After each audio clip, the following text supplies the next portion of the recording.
The wind moved low across the broken earth of Okinawa, carrying not just the dust of bombed villages, but the memory of voices. Fathers, husbands, commanders, all swallowed by a war that had come like fire, stayed like sickness, and left only ash. It was May 1945, and in a rice paddy that had once fed families but now fed only flies, a group of Japanese women sat with their backs straight, their eyes down, their silence deeper than the wounds that cut across the island. They wore what remained of their military-issue uniforms, most of them clerks, telephone operators, medical auxiliaries, Tei Shintai girls, some not yet 20. Their hands were folded in their laps as if still expecting inspection. Their lips were dry, not from thirst alone, but from fear held so long it had turned into habit. One of them, called Suki, could still feel the tremble in her knees from the moment her commanding officer had vanished into the jungle rather than surrender. He had pressed his pistol to his chest, bowed once, and disappeared, leaving behind only duty and the echoes of duty. They had been told what the Americans would do. The officers had been clear. The black ones are worse than the rest. Savages, whispered one senior nurse days before capture. Monsters, beasts of the jungle. They eat women. They laugh when you scream. So when the trucks came, the women did not look up. When the boots crunched against gravel, they did not breathe. And when the voices that called out in English belonged to men with skin darker than coal, the world seemed to hold still, like the moment between lightning and thunder.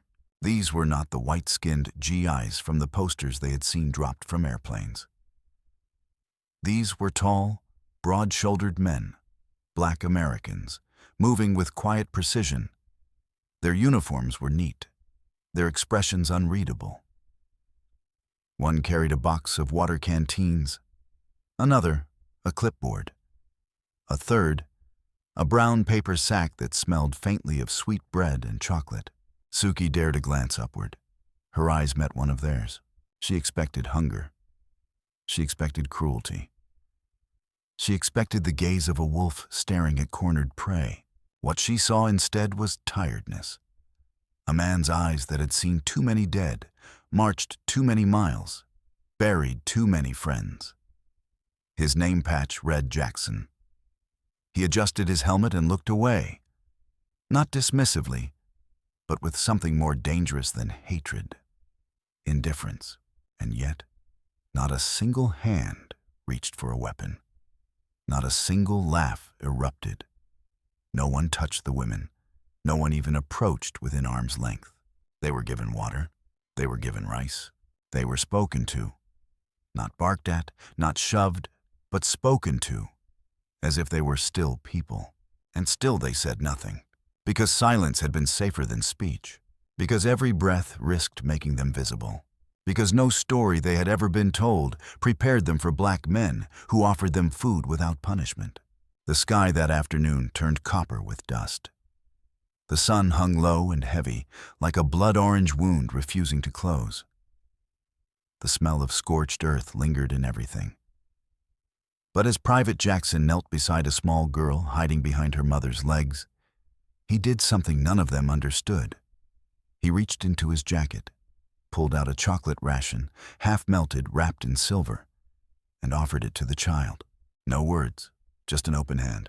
The girl did not move, but her mother did. She whispered, "Do not touch it. It could be poison." The black soldier heard. He did not flinch. He unwrapped a piece of the chocolate, took a bite, chewed. Then he smiled. Not broadly, not like some triumphant hero, but just enough to say, "See? Still human." He held the rest out again. This time, the girl reached forward. Her hand shook like a leaf, barely holding onto a branch before the storm comes. But she took it, pressed it to her chest, then to her lips. And when she tasted it, her face froze, not in joy, not in disgust, but in something else entirely. Wonder.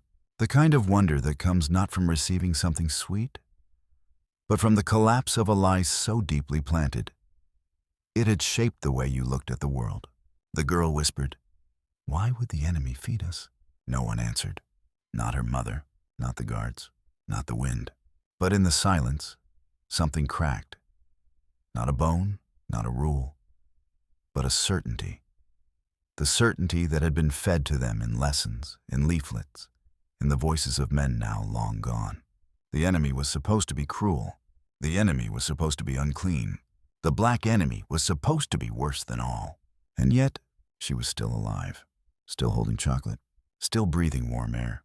And the man who had given it to her had already walked away. It was the absence of violence that made the silence so loud. For days, the women had expected punishment, not in the form of beatings or chains, but the slow, deliberate unraveling of their dignity. That's what they'd been told, that the Americans would break them down not with force, but with shame, and that the black soldiers would do it with laughter.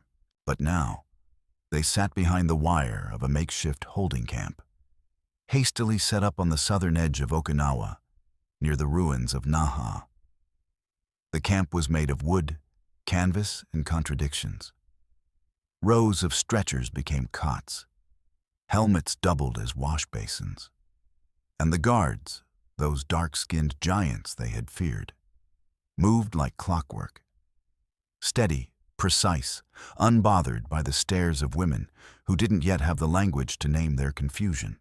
At first, the women whispered to each other in the dark. "They're watching us. Don't look them in the eye. If they call you, don't go alone." But the nights passed. No one came. No one laughed. No one mocked.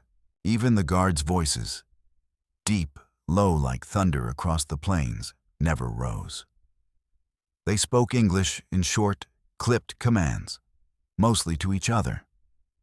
Sometimes, one of them would glance toward the fence, but never for long. Suki began to notice things. Private Jackson, the one with the chocolate, had a scar under his chin, old and healed. He limped slightly on his right side. He always wore gloves when carrying supplies, even when it was hot. He hummed softly when he worked. Not war songs, not marches, but something slower, almost like lullabies. One morning, she heard the words, "Swing low, sweet chariot." She didn't know what it meant, but the melody stayed with her. 2 days later, a Red Cross truck arrived, kicking up dust as it rolled past the outer gate.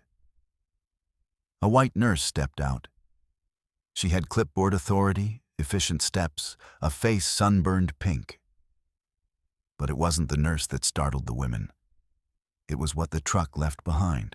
Clean linens, bars of soap, water cans still warm from the sun. When the nurse gestured toward the women and spoke in slow English, her words were translated by a Japanese-American Nisei interpreter. He knelt beside the senior nurse among the POWs and said, in the mother tongue, "They want you to bathe. It's not a punishment. It's for your health." The women stiffened. "Undress? In front of whom?" The answer came quietly. "You'll be alone. We will wait outside." They didn't trust it. But their bodies betrayed them.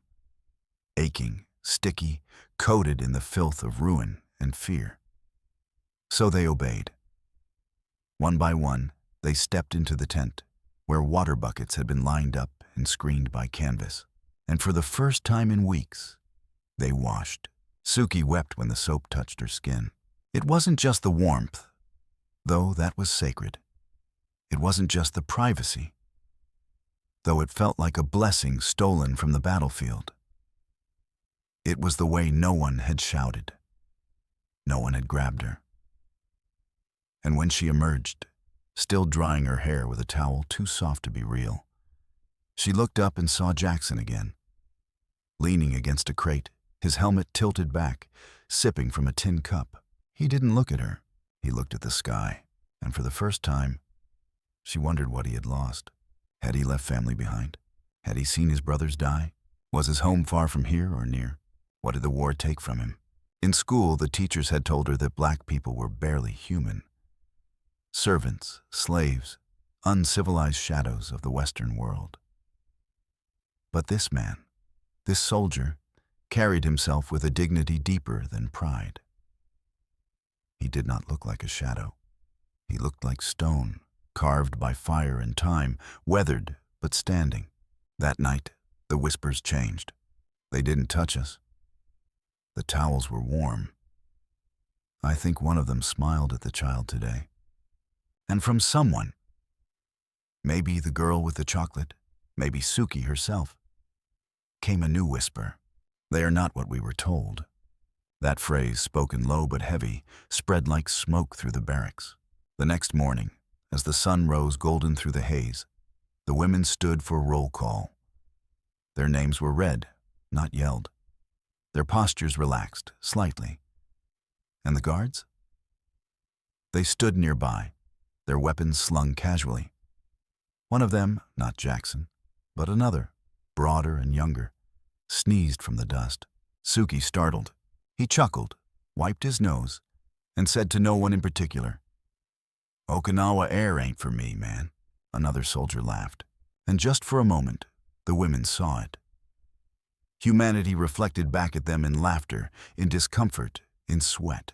Not enemy, not monster, just men. The human soul, like soil long trampled by boots, does not heal with words alone. It must be watered, quietly, again and again, until trust sprouts like green through ash. In the days that followed, the camp's routines deepened. Mess line, roll call, medical checks, silence. The wire fence still stood, and behind it, the women still carried the war in their shoulders. They were not yet free, not yet safe in heart, but something unspoken had shifted. Their eyes, once anchored to the dirt, now wandered, to the guards, to the sky, and sometimes to each other. They began to speak in full sentences again, not loudly, not often, but enough. Enough for laughter to flutter once, soft and uncertain. Enough for one of them to hum a tune from before the war. A melody from the radio, in a time when uniforms were for school children, not prisoners. That morning, Suki was assigned latrine duty, escorted by 2 guards. Both black, both silent. The walk was short, but to her, every step felt like another test. She watched them from the corner of her eye, still expecting a sudden change, a comment, a gesture, some reminder that she was still a prisoner, and they were still her captors. But the only sound was the gravel under boots, and the wind pushing through the ruined trees beyond the wire. At the latrine hut, one guard stepped aside and looked away. The other handed her a small bar of soap, American soap, brown, stamped with a U.S. Army issue mark, faintly fragrant, strange, but clean. He didn't say a word, just extended his hand. She took it. Their fingers did not touch. But for the first time, she did not flinch. Inside, she scrubbed her hands longer than necessary. It was not about hygiene anymore. It was about shedding something, not just dirt, but the invisible coat of fear she'd worn since surrendering. When she emerged, the guards were right where she'd left them, waiting. One of them, tall, square-jawed, with a deep scar across his cheek, looked at her and spoke. "You all right, ma'am?" The word ma'am struck her like a stone in still water. Not girl, not Jap, not prisoner, ma'am. A title reserved for teachers, for mothers, for women with names. She couldn't answer, couldn't even nod. But later that evening, she told the others what he had said. The whisper traveled like wind through dry grass. "He called you ma'am. Did he say anything else? Did he smile?" The questions came not from suspicion, but from disbelief. The kind of disbelief that only those raised in cages can understand. The disbelief that comes when the door creaks open and no one is there to beat you for walking out. That night, someone asked aloud, "What if they are not the devils we were warned of?" No one answered, but no one argued, because already the image was breaking. the enemy as beast, the black man as barbarian. These guards, these men with dark skin and steady eyes, did not leer. They did not touch. They did not shout. They served food. They kept order. They gave towels. They sang, and the women listened. One evening, just after the sun had slipped behind the jungle ridge, and the air turned thick with the scent of dust and wet roots, Jackson sat by the wire fence on break. He didn't know they were watching. He thought himself alone. In his hands, he held a photo, tattered, soft at the corners. A woman, 2 children, smiling in front of a wooden house with tall grass behind it. His thumb moved across the faces, slowly, tenderly. Then he took a harmonica from his coat pocket and began to play. The tune was mournful, low, the sound of longing carved into wind. Inside the barracks, Suki froze. The others looked at her. She whispered, "He's playing a lullaby." And in that moment, in the sound of music meant for his children, not his enemies, the final crack formed in the wall of their fear. This man was not just a soldier.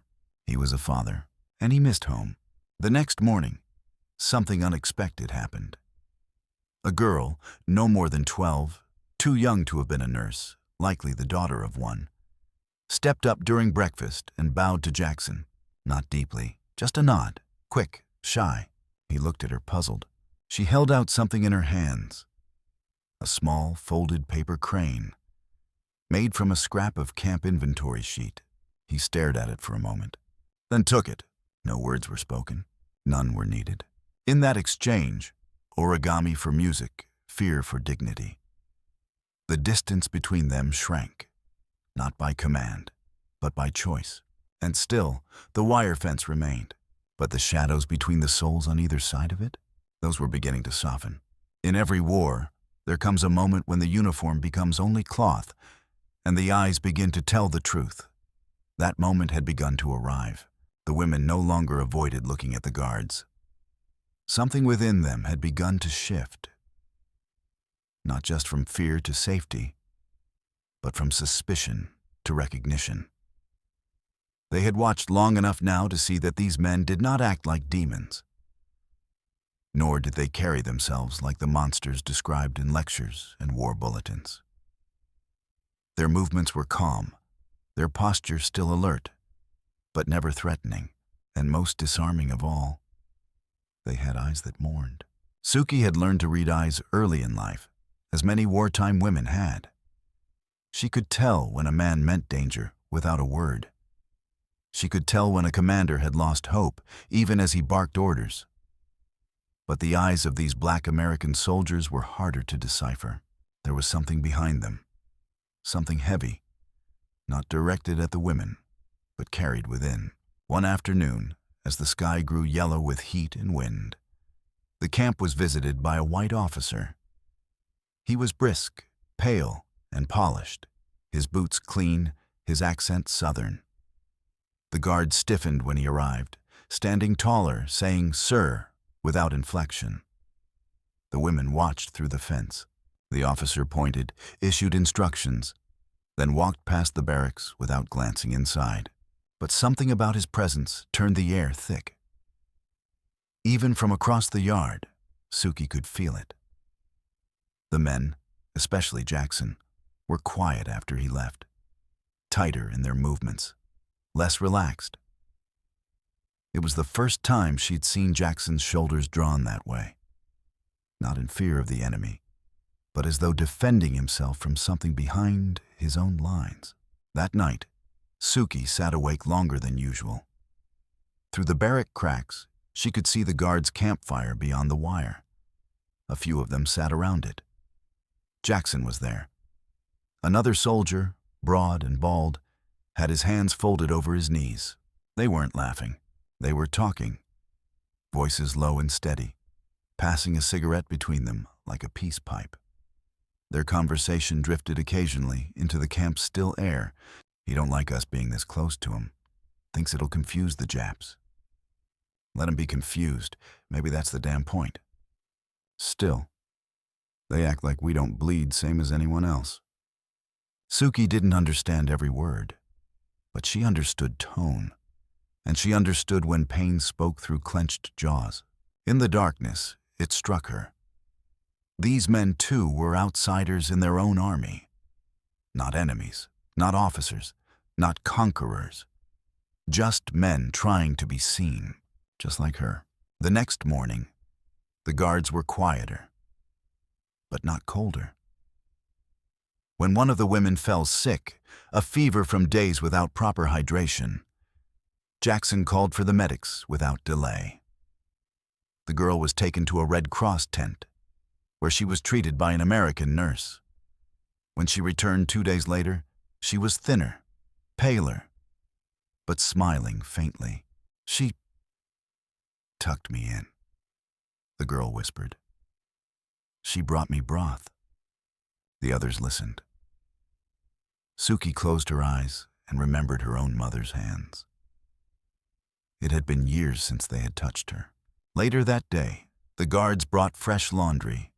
Simple garments, camp-issued, nothing special. But one of the shirts had been mended. Not perfectly. The stitching was rough. But someone had taken the time to repair a tear. The tag inside read, "Property of PFC Harold Lewis," one of the guards. It was unthinkable that a soldier, a man taught to destroy the enemy, had taken needle and thread to mend a shirt for a woman who, days earlier, might have called him an animal. That evening, when Jackson passed by with the evening meal crates, Suki bowed. She didn't mean to. It came out of her, a small gesture. The kind she hadn't made to a man in weeks. He paused, looked at her, then gave a slow nod. Nothing exaggerated, just enough. Enough to say, "I see you too." Inside the barracks, the women said nothing. But they were listening now, to more than orders. They were listening to kindness. Not the loud, boastful kind that announces itself, but the kind that slips under the door like warm air in winter.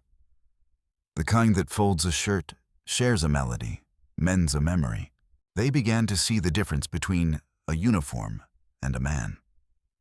And more importantly, they began to see that the darkness of one's skin had nothing to do with the darkness in one's heart. Back in Japan, their school teachers had pointed to images on chalkboards, cartoons of dark faces with crooked teeth and wild eyes.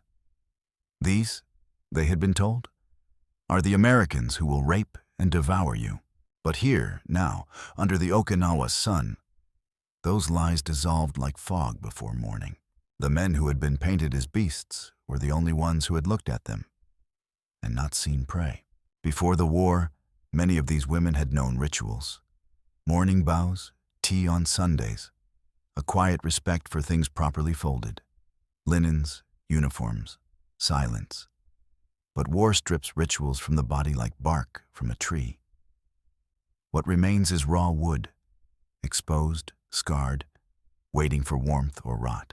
And now, in the camp, warmth had begun to return. It came not in speeches or ceremony, but in things so small they could be missed.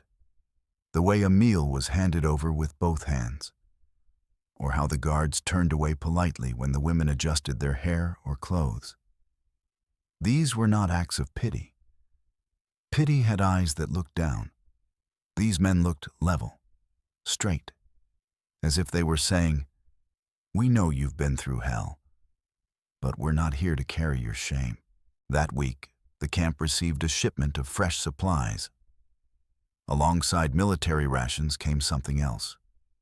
Books, worn but intact, donated by a Methodist church in Mississippi for the morale of those on all sides of this war. Most were English. Some were children's readers. One was a Bible with pages so thin they fluttered when a soldier breathed on it.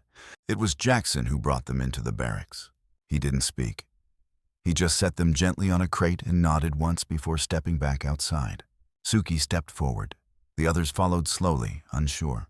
There was no command, no order, only the quiet permission of a gesture. She picked up one of the books, a tattered reader with a sketch of a fox in a field. Inside, the English was simple, a story about a hungry animal who learns to share. It made her smile faintly. Then one of the other girls, curious, flipped open the Bible and asked, "Is this their God?" Another girl nodded. "So I've heard.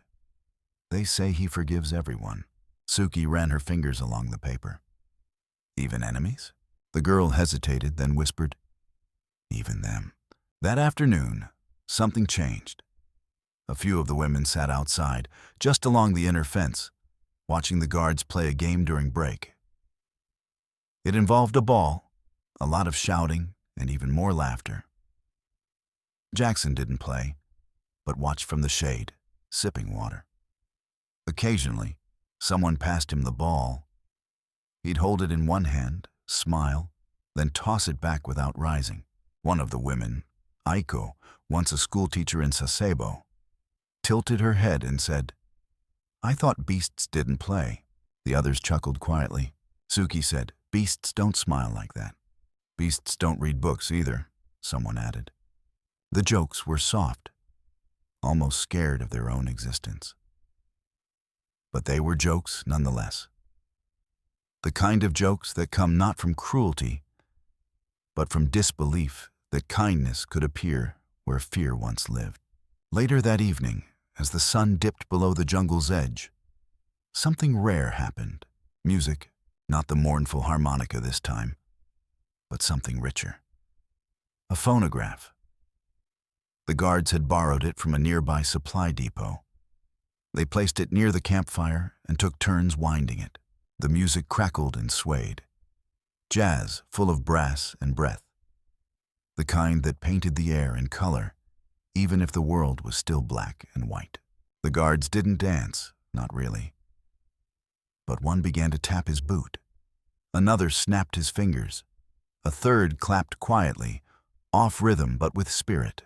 Inside the barracks, the women sat frozen. Music was powerful in Japan. It accompanied ceremony, grief, worship, and joy. But in war, joy was treasonous. And now, watching their captors move gently to the rhythm of peace, something swelled in their throats that none of them expected. Not sorrow, not fear, envy, not of power, but of freedom. The freedom to feel, to laugh, to listen to music and not be ashamed of smiling. When one of the guards, not Jackson, but a younger man they called Eddie, saw them watching, he raised a hand, not waving, just a still acknowledgement. A breath of courage passed through the room, and then Suki stood up. She walked to the edge of the barracks' open flap and bowed slightly, not deep, not exaggerated, just enough to say, "I hear your music." Eddie smiled, then pointed to the sky, still glowing with the last orange light of day. He said in slow English, "Good evening." She didn't understand all of it, but she understood the tone. She nodded, whispering in Japanese, "Yes, good evening." Behind her, someone began to hum the lullaby Jackson once played on his harmonica. The sound moved through the barracks like a breeze, and for the first time since arriving at the camp, a few women began to sing, softly, not for the guards, not for their captors, but for themselves. It was not the anthem of surrender. It was the sound of dignity, returning home. The next morning, the clouds hung low over Okinawa, not storming, not angry, but quiet like a mother sitting beside her sleeping child. The air smelled of wet wood and salt, and the earth beneath the camp gave off steam like breath from a tired animal. The guards moved through their routines as always. Rations, roll call, perimeter checks. Yet something unseen had shifted in the way the women watched them. No longer like prey fearing the tiger, but like villagers watching strangers build shelter in the rain. Inside the barracks, someone had folded the linens without being told. A bucket of water had been swept out. A corner of the floor had been wiped clean with a scrap of cloth. It was not obedience. It was ritual. The return of small acts of control, of care, of womanhood. Aiko, the former schoolteacher, sat beside Suki that morning, mending the cuff of her tunic with stolen thread from a medical bandage. "You remind me of my mother," Suki said softly. Aiko looked up. "She used to do that for me, before she died. During the first firebombing of Nagoya." Aiko nodded but didn't speak. She tied off the thread with a quiet knot. Suki asked, "Do you think any of them are mothers? The guards?" She nodded. Aiko glanced out the barrack window, where Jackson stood under the awning, flipping through a field manual. "That one," she whispered. "Yes. He holds himself like a man who misses being needed." They both smiled, then turned away, embarrassed at their own warmth. Later that afternoon, a rain squall rolled through camp, sudden, hard, and cleansing. The kind that Okinawa was known for. Torrents poured from the tin rooftops, flooding the hard-packed dirt in seconds. The women ducked beneath canvas flaps. The guards took cover where they could, pulling their jackets tight. Through the curtain of water, one of the younger women, Yui, began to laugh. Not mockery, not hysteria. Pure laughter. She held her hand out into the rain and caught it in her palm, tilting her head like a child seeing snow for the first time. The others watched her. Then one by one, they stepped forward too, bare feet pressed into the mud, hair plastered to foreheads. They did not dance. But they stood. They let the rain cleanse what baths could not. Outside the fence, Jackson turned his head toward the sound, the soft laughter of women rising into the storm. He didn't approach, but he didn't turn away either. Suki caught his eye, just for a second, and smiled. He didn't return it, but he didn't look through her either. He nodded, not with authority, but with something gentler, like respect. That evening, when the skies had cleared and the camp smelled of clean grass and wet canvas, a notice was posted. Several of the women would be transferred in the morning. Their destination, a larger internment facility in mainland Japan, managed jointly by the U.S. and the Japanese government. The barracks grew quiet. No one cried. But the silence said everything. Transfers meant starting over. New guards, new rules, uncertainty. Suki's name was on the list. So was Aiko's. That night, the women packed what little they had. A pair of socks, a letter from home, a comb. As Suki folded her blanket, she paused, then walked toward the corner where the books had been stacked days earlier. She picked up the children's reader with a fox, slipped it into her satchel. It had no real value, but it had meant something. A story where the hungry learn to share. She looked around the room and whispered, "We are not hungry the same way anymore." The next morning, as the trucks pulled into the camp, the guards formed a loose perimeter. Jackson stood near the front gate, clipboard in hand, checking names. Suki stepped forward. He looked up. Their eyes met. And then, with a quiet hesitance, she bowed, this time deeper. A true bow, the kind one gives to a man of honor. Jackson didn't respond right away. But then he stepped forward, reached into his jacket pocket and pulled out something small, a chocolate ration. He held it out. Suki took it in both hands. Not greedily, not ceremonially, just human to human. Then she reached into her satchel, pulled out the paper crane she'd folded the night before, and placed it in his hand. He looked down at it, this tiny bird made of silence and regret and gratitude, and his fingers closed gently around it. No words passed between them. But in that moment, beneath the sun, beside the truck, between the lines of war, something passed that not even peace treaties could write. Not forgiveness, not forgetting, but a recognition. You did not treat me like I was less than you, even when you could have. The truck pulled away. Dust rose in its wake. And behind the wire, Jackson stood still, holding the paper bird in one hand and the chocolate in the other. The road north from Okinawa was not paved with cruelty, But it was not paved with comfort either. The women sat in the back of the open transport truck, shoulders hunched beneath scratchy blankets, the wind snapping like whipcords through the canvas flaps. The tires rolled over cratered roads, scars left by fire, bombs, and broken men. Around them, the world looked scorched and hollowed. Trees stood without leaves. Farmhouses wore their roofs like bandages, or not at all. The land, like its people, had been stripped to the bone. Suki sat near the edge, her knees drawn close, arms wrapped around her satchel like a mother shielding a child.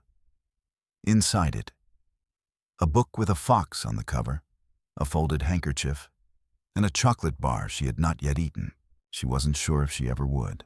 Across from her, Aiko stared blankly at the horizon. Her face bore no expression, but her hands kept smoothing the creases in her skirt again and again, as if somewhere inside her still lived a need for things to be in order. No one spoke. Even the guards, white soldiers this time, transferred from a different unit, said little more than was necessary. Their glances were curt, their movements sharp, not cruel, but absent of softness, absent of the patience they had grown used to. It wasn't until the second night, when they stopped to camp in an abandoned farming village, that Suki realized how much she had changed. The barracks they were herded into had no blankets. The wooden floor was cold. The food came in tin trays and was placed before them like livestock. No eye contact, no words. One of the girls, Yui, choked on a spoonful of hard rice and received only a barked command in reply. Eat slower or don't eat at all. Suki stared at the tray in front of her. Rice, a lump of boiled cabbage, a single strip of dried fish. No hand reached for her. No soft voice explained what came next. No Jackson. And that was when the ache began. Not for home, not for victory, not even for freedom, but for something she could not name. Dignity, perhaps, recognition. The kind of invisible thread that had been given to her not with speeches, but with a nod. A folded shirt, a paper-wrapped square of chocolate. That night, she held it in her hands, unwrapped it slowly, but didn't eat it. Instead, she passed it to Yui, the youngest among them, shaking from hunger and silence. Yui blinked. For me? Suki nodded. Share it. And so they did.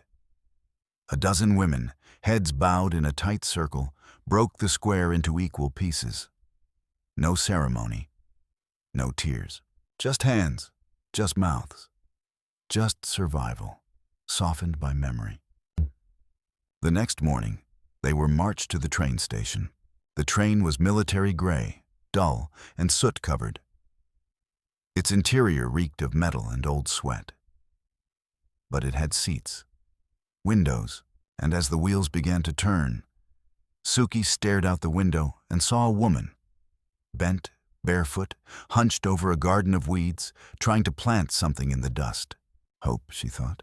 She's planting hope in ash. Behind her, a white guard joked with another about the smell in the car. Suki didn't turn. She closed her eyes and let the rhythm of the rails carry her elsewhere, somewhere far from uniforms. When they arrived at the internment facility, it was nearly dusk. The gates were high, topped with barbed wire. Not much different from the Okinawa camp. At first glance, barracks, fences, a central mess, rows of latrines. But what was different was the absence of black guards. All of the men here were white, efficient, distant. Their instructions were clipped. Their eyes lingered longer. At roll call, one of them looked Aiko over and muttered, "Guess even they had pretty ones." It wasn't said kindly. It wasn't said with malice either. Just entitlement. Boredom. The casual cruelty of a man who'd been handed power without the burden of compassion. Suki felt her cheeks burn, not with shame, but with anger. And for the first time since surrendering, she felt something rise inside her that had nothing to do with war. She looked the man straight in the eye. He blinked and looked away. The power in that moment was microscopic, but real. Because she knew now what it meant to be seen and not reduced. Because a man with darker skin than his had once handed her a book, a blanket, and a piece of himself, without asking for anything in return. Because for the first time in months, she knew what to compare cruelty against, and that was power. That night, when the women gathered in the new barracks, they sat in silence, until Suki opened her satchel and pulled out the children's book. She read it aloud, haltingly in broken English, but clearly. "The fox was hungry," she said, voice trembling. "He found a field, but it was not his field." She paused, then looked up at them, and still, the field fed him. Aiko bowed her head. No one applauded. No one wept. But they listened, because they understood. Sometimes you carry food. Sometimes you carry pain. But the most powerful thing you can carry is memory. The weeks at the new internment facility passed not in events, but in repetitions. Days stacked atop one another like sheets of tin. Functional, cold, and forgettable. Morning roll call, mess line, medical inspection, barracks confinement. There was no music here. No harmonicas. No jazz phonographs by the fire. No paper cranes passed between enemy and guard. The men patrolling this place were trained differently. They didn't see the prisoners as women, nor even as former enemies. They saw shadows, paperwork, numbers. But Suki had learned something in the silence of the Okinawa camp.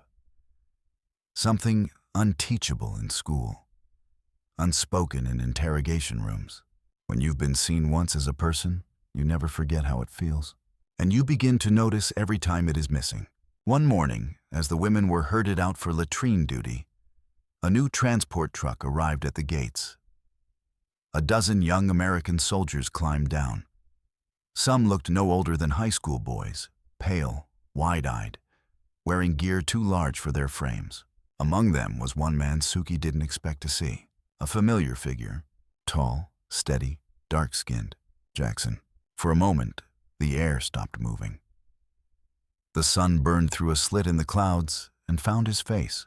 He didn't look their way immediately. He was too busy helping unload crates.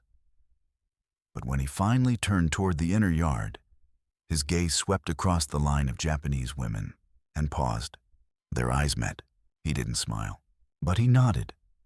The same slow, measured nod he'd given her before the last truck pulled away. Suki felt her knees weaken. She hadn't realized how heavy the past weeks had become until that instant, until the sight of a single human face reminded her of warmth, of dignity, of the strange power of being remembered by someone who owed you nothing. That evening, word spread quietly. The new group of guards was rotating in for a temporary assignment. Most would be here only a few weeks. But in that time, the balance inside the camp would shift. Jackson didn't take up a position near their barracks, but occasionally passed by during duty shifts. His steps were quiet, unhurried. He spoke little, as always, but he saw them, and in that alone was something revolutionary, because most guards looked through them, like glass, like numbers. He looked at them. One day, as the women returned from work duty, they found a small change in the barrack. A new stack of books had been placed on a shelf near the door, old ones, frayed at the spine, American school readers and church novels. But among them, placed deliberately on top, was the children's Fox book, the exact same edition. Suki stared at it in disbelief. Her hands shook as she picked it up and opened the cover. Inside, written in a soldier's stiff handwriting, "We all hunger, but we don't all eat the same way. PFC H. Jackson." There were no other messages, no gifts, no candy or cranes, just the words, just the story. That night, Suki didn't read aloud. Instead, she folded the book shut and placed it in the center of the barrack on a folded towel. The women sat around it in silence, a shrine not to war, but to something older, human decency. A few days later, Jackson was reassigned. No farewell, no ceremony, only an absence. like wind slipping out of a house at night. The guards returned to their routines. The sharp ones, the indifferent ones, the ones who'd never noticed the paper crane still pinned to the wall above Suki's cot. A fragile bird made not from surrender, but survival. But now the women had changed, not loudly, not visibly, but in the quiet ways that matter most. They began folding things again, sheets, uniforms, notes. They cleaned without orders. They ate without rushing. They spoke more to one another, not of escape, not of the war, but of gardens, of cooking, of letters they might write, if letters were ever allowed again.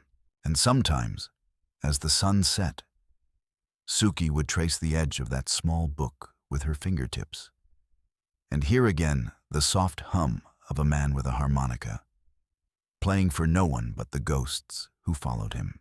The war had taught her how to obey, but Jackson and the other black soldiers who stood like oaks in a storm they didn't create had taught her something older: how to listen, how to see, how to be seen and not be shamed. For some, that lesson would end when the gates opened and repatriation began. But for her, and for many who had once stared at those dark faces with fear, it was just beginning.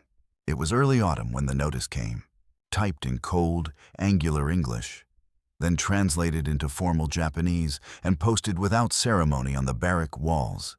Release to begin. Repatriation of non-combatant female prisoners. Some cried. Others stood motionless, afraid to hope. Because for those who had learned to expect nothing but orders and rationed breath, the word release no longer meant freedom. It meant change. And change was not always kind. Suki read the paper 3 times, as if clarity would emerge from repetition. But the truth was simple. Within a week, she and many others would be put on a ship bound for Japan. The war was over. The barbed wire would soon open, and they would return not as civilians nor heroes, but as survivors. That night, the women did not sleep. Some lay in their bunks with open eyes. Others walked quietly around the edge of the compound, their hands trailing along the rusting fence one final time. Suki sat by the single light bulb strung in the center of the barrack, reading the Fox book again, her fingers trembling at the edges of the pages. They would go home. But what did home mean anymore? The cities they had known were now maps of ash. Their neighbors might be dead, their families scattered, their names, stained by surrender, would not be welcomed in parades. And yet, they would carry something the world would never see. Not medals, not stories, but something quieter, the memory of mercy. 3 days before departure, Jackson returned. It wasn't supposed to happen. His rotation had ended. He had been sent to another post up the coast. But through means unknown, a request, a favor, or perhaps something simpler, he came back. Just for a day, to escort them to the port. When he stepped into the yard, the atmosphere changed, not with fear, but with stillness. Even the white guards deferred to him slightly, stepping aside as he moved. Not out of rank, Jackson was no officer, but out of something deeper, respect. When Suki saw him again, she didn't smile. Neither did he. But their eyes held, and in that gaze passed the memory of 1,000 unspoken things. A chocolate square, a paper bird, a song played to no one. A man who never once raised his voice, even when no one would have stopped him if he had. As the trucks were loaded and final roll call completed, the women stood in line. Cleaner, stronger, older than when they'd arrived. Aiko was behind Suki. Yui, the youngest, in front. The guards double-checked names, ticking boxes. When they reached Jackson, he held the clipboard. His fingers paused over her name. Suki Takahashi. He looked up, met her eyes. And for the first time since that first day in Okinawa, he spoke to her directly. His voice was low, rough, but clear. You're not what I was told either. The words came like water on drought-hardened earth. He handed her the clipboard to sign.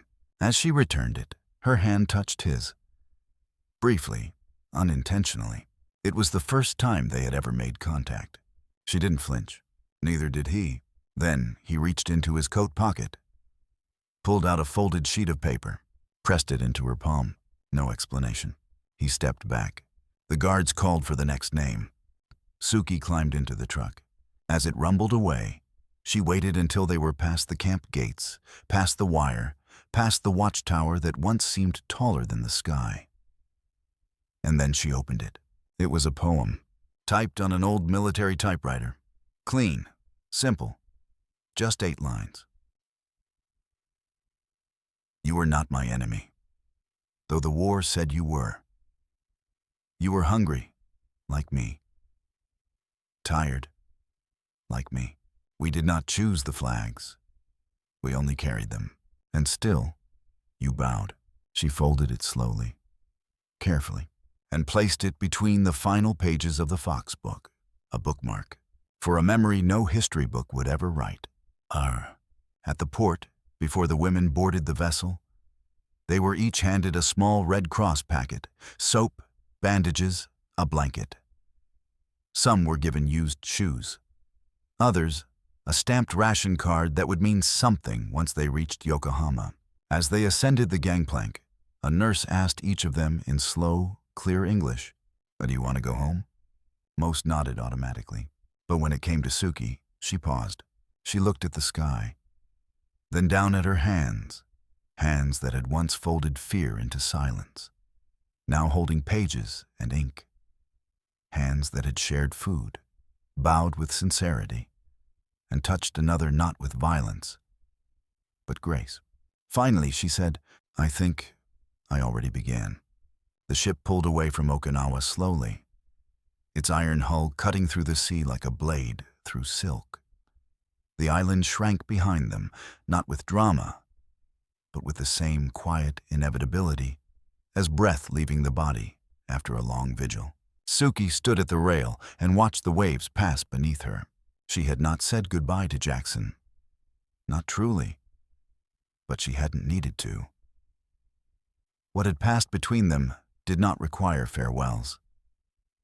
It lived in the folds of her satchel, in the pages of a children's book, in a poem typed by fingers once trained to load rifles, and most of all, it lived in the stillness that came when fear finally released its grip. Behind her, the other women sat on crates or leaned against barrels, their eyes half closed, their thoughts carried to places no one could name. There was no talk of revenge, no patriotic oaths, no prayers for restored honor. There was only quiet.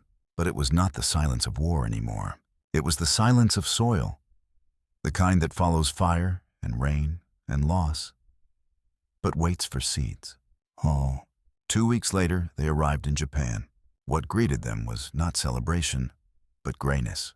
Charred train stations, fields littered with broken farm tools, children in mismatched shoes, mothers with hollow eyes. No one asked where they had been. No one asked what they had seen. They were given new identity cards, told to report weekly to the local civil office, and sent on their way. Suki returned to Nagoya, or what remained of it. Her family's home was gone, nothing but concrete and soot. She stayed with an uncle who no longer spoke above a whisper and woke each night screaming his brother's name. She found work in a textile mill, hands that once folded cranes now tying knots in fabric, meant for uniforms that would never be worn. She said little, but she watched everything, and slowly she began to write. Not stories of battles, not dates or orders or the names of generals, but stories of a man who played the harmonica under a tin roof while women stared at him from behind a wire. Stories of a soldier who stitched the torn sleeve of a girl he was told to fear. Stories of silence broken by a single square of chocolate. And stories of what happens when you are told your enemy is not human. And then they treat you more human than those who wore your same flag. She wrote them by hand, folded each page, stored them in a wooden box beneath her bed. She never published them, never sent them to papers, never spoke of them in public. But when her niece turned 12 and asked her why she still folded paper birds each morning, Suki opened the box and showed her. Years passed. The war became textbook, the camp's footnotes, the lives of Black American soldiers who had stood with dignity in places no one else would. Lives often erased, misremembered, or simplified. Faded behind brighter headlines, but not for Suki. She kept one photo, pressed between the final pages of her book. Not of Jackson. She had never had a camera. But of her and the other women, standing in a circle in the Okinawan rain, their faces turned upward, eyes half closed. The photo had been taken by a nurse, who gave it to her just before departure. On the back was written, "When it rained, no one ran." She never forgot that, because sometimes dignity doesn't return through victory. It returns when a man, dressed in the uniform of your enemy, does not use your weakness to define you, but protects it. Decades later, in the small backyard of her home outside Kyoto, Suki planted a garden. In one corner, under the shade of a persimmon tree, stood a simple wooden bench. On it sat a weathered book, the same fox story, its corners now curled like dry leaves, and beside it, a tiny bronze paper crane. It had no plaque, no signature, but every morning, she placed a small folded one beside it, made from the same thin paper she once used in the barracks. One morning, her granddaughter asked, "Why do you leave these here?" Suki smiled gently and said, "So I never forget who I became, because someone refused to become what they were told."